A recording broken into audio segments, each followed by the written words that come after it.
Everyone ready? Second. Okay.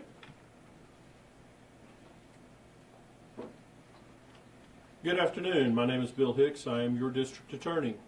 I wanted to speak to you today as we have had the sentencing now on Tristan Chilton, Adam Acosta, and Brandon Olson. Tristan Chilton was sentenced to 35 years. Adam Acosta, although he goes by Acosta, was sentenced to 35 years, and Brandon Olson was sentenced to life in prison with the possibility of parole. I will be taking some additional questions at the end of this press conference, but before I go any further, I know that the Choate family would like to speak. We're going to invite them up to have an opportunity to speak to you. The mother of our deceased is Kristen Choate, and she and her daughter Rory Choate would like to have an opportunity to speak to you. After they speak, they will entertain some limited questions from the media.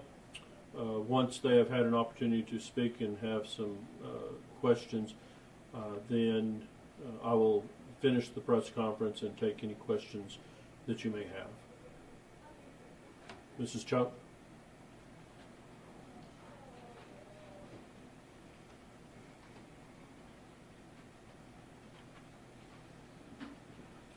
Rory, you understand you're going to speak? Yes. Okay. Yes. Whenever you speak, just go ahead and introduce yourself. Say your name, spell your last name for the record, please. Okay, my name is Rory Croke. It's C-R-O-K-E. I don't have a whole lot to say, but I felt that it would be good just to represent my family, to say something. I don't think there's any good feelings coming out of today. I don't know if you get much closure from what has happened and how long we've had to wait, considering it's been 7 years. But I do hope that with what has happened and just the case entirely, that other families won't have to wait this long, if God forbid they ever have to go through something like this. And I hope that the judicial system here in El Paso can learn something from what has happened to our family, because it was, I think, a lot harder than it needed to be for us. So, do you want to Go ahead and say your name, spell your last name for the record. Hi, my name is Kirsten Croke, and I'll spell my first name as well because it's spelled differently. It's Norwegian spelling. It's K-J-E-R-S-T-E-N. My last name is Croke, C-R-O-K-E. I just want to say that it has been a long road. It's been 7 long and arduous years that we have fought for justice for my son. Today doesn't feel like closure because it won't bring my son back. And we were devastated on May 7th, 2017, when we learned of the brutal killing of my son. It was horrific, and I don't wish it on my worst enemies. It's a club that no parent ever wants to join. We loved Tyler. He was a special person. He was loved.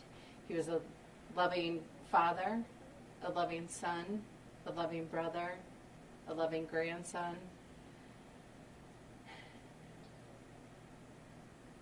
and a loving brother. And we want to remember and honor his memory, not the way that he was tortured and killed.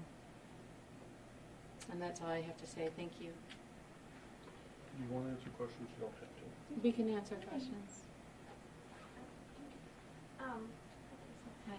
I saw R.J. Franco's family here today, and I just kind of wanted to know, you guys both have been through a lot here in the judicial system in El Paso. What has that bond been like for you to kind of meet some of the other parents that have had to endure, a very long process? Yeah, it's been, Lori Batista and we connected some years ago, and we have a special bond. She is a wonderful lady, and I can't express my gratefulness for them to show up here today. Lori and I have been in touch a lot. Unfortunately, we're part of that club that has lost a child, and we understand what we've both been going through. And we had the same judge that was an issue in the beginning, Judge Lizarraga, who was part of the problem as to why this took so long. He could have, before COVID, scheduled all the hearings, and we could have been through this. Instead, now here we are 7 years later, with the final 3 of 5 that were convicted, or that were charged with capital murder, have now been convicted, and that's too long of a period of time. But the Lori Batista and R.J. Franco's father, we are super grateful that they attended today's hearing.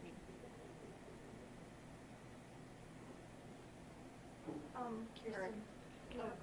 Just your thoughts on the plea agreements and the time that each of them received? So I will speak to the first conviction, and that was of Stephanie Fernandez. She was not just the getaway driver that everyone claims that she was. She was the mastermind behind all of this. All 5 defendants had a confession, though they each tended to blame the other defendant and take less culpability in their role. So she ended up pleading not guilty and was sentenced to life in prison without the possibility of parole. That was the best outcome that could happen. The second one, Zachary Johnson, he pleaded guilty to life in prison. He will be eligible for parole in 30 years from now, and we will fight that.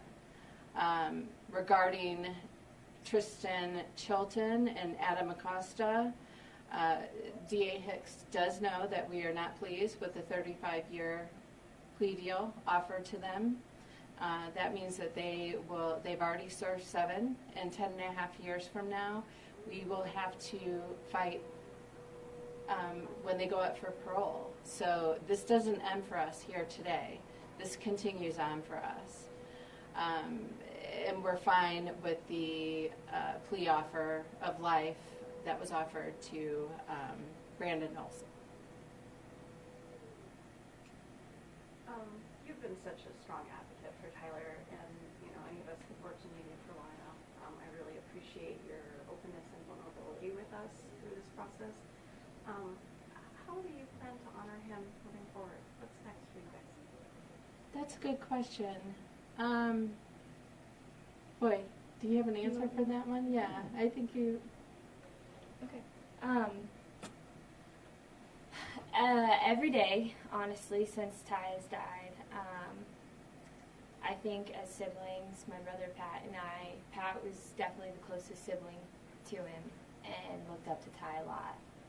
And I think that each sibling, including the littlest one, Jack, and we have decided to just live our life to its absolute most potential. We're all doing incredibly well with our jobs and how we've handled the situation. It was rocky for a while, but I think that as siblings, regardless of how hard it gets, Tyler would want us to fight it and just take it straight to the chest. He would want us to hit it head on and keep persevering and being strong for him, because that was just everything Ty embodied. He wanted to be strong. He wanted to be a good example for others. He wanted to lift people up.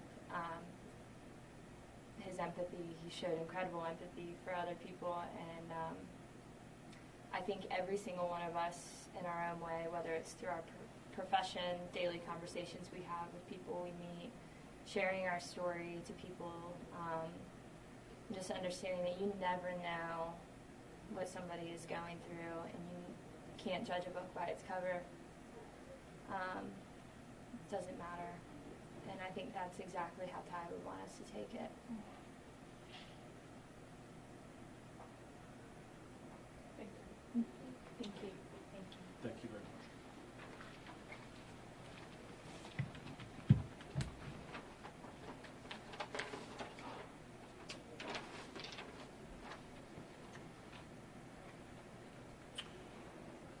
On behalf of the District Attorney's Office, I have tremendous respect for the Troke family. Listen,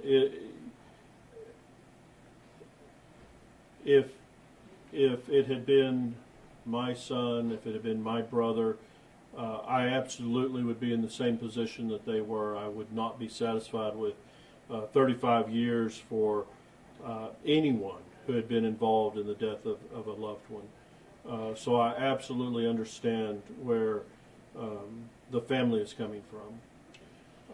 Their son, their brother, was murdered in a vicious and horrible way, and certainly, most certainly, did not deserve anything like what happened.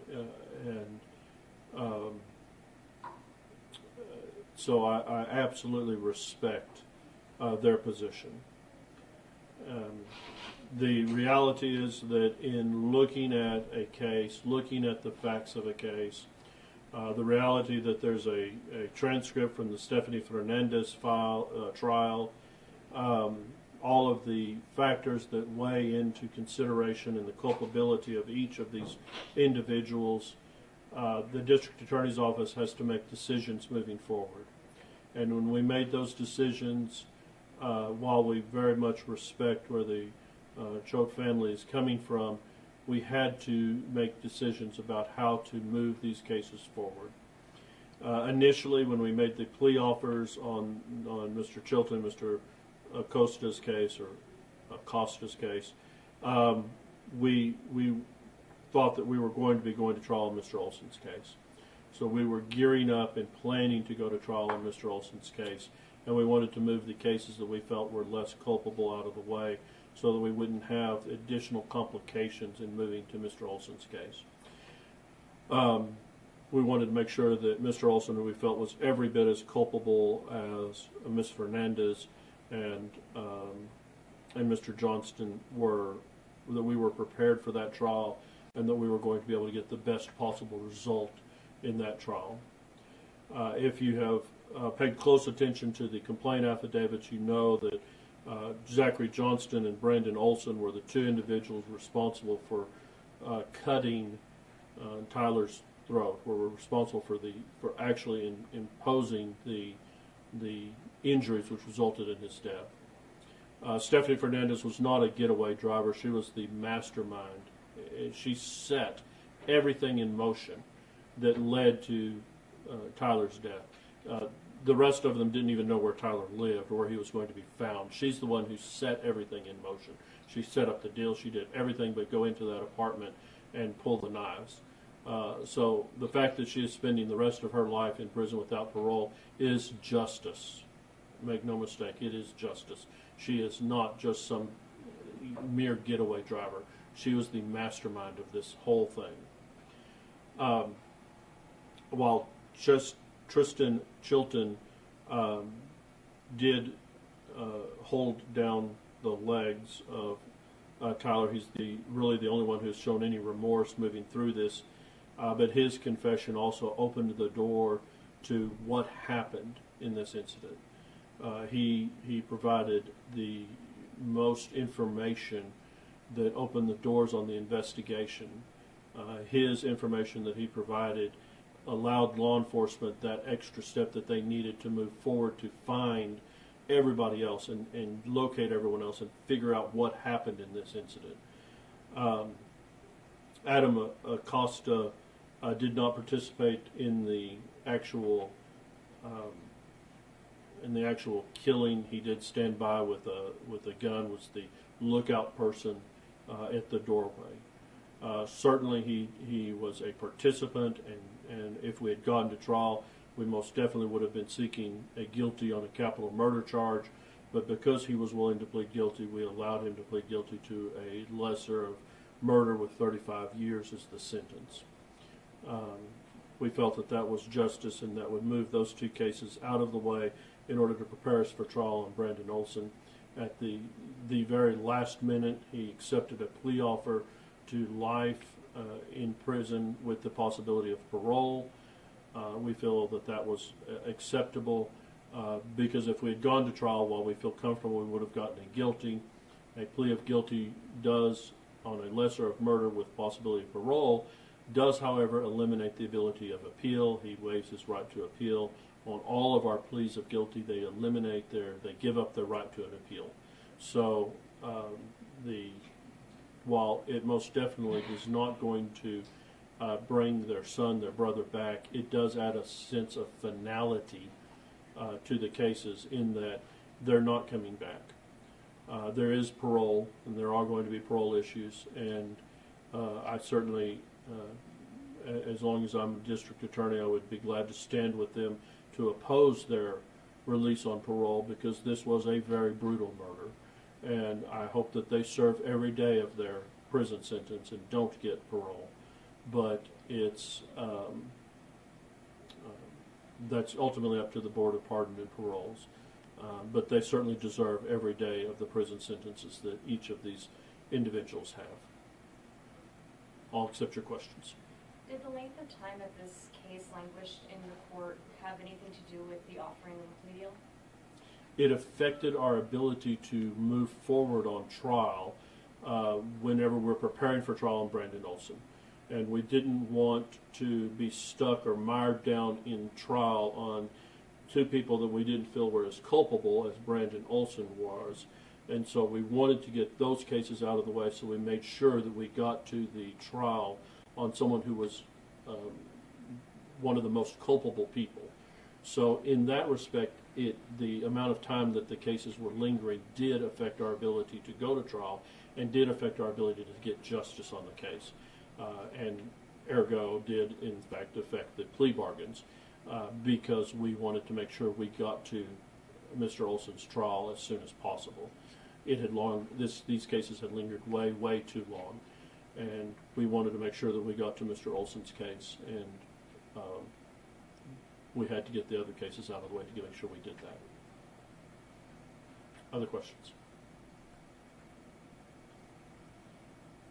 Okay. Thank you all for being here. Once again, our deepest sympathies to the family, to Tyler's family, and we appreciate your time, your coverage of this incident, and we're hoping that justice has been done. Thank you.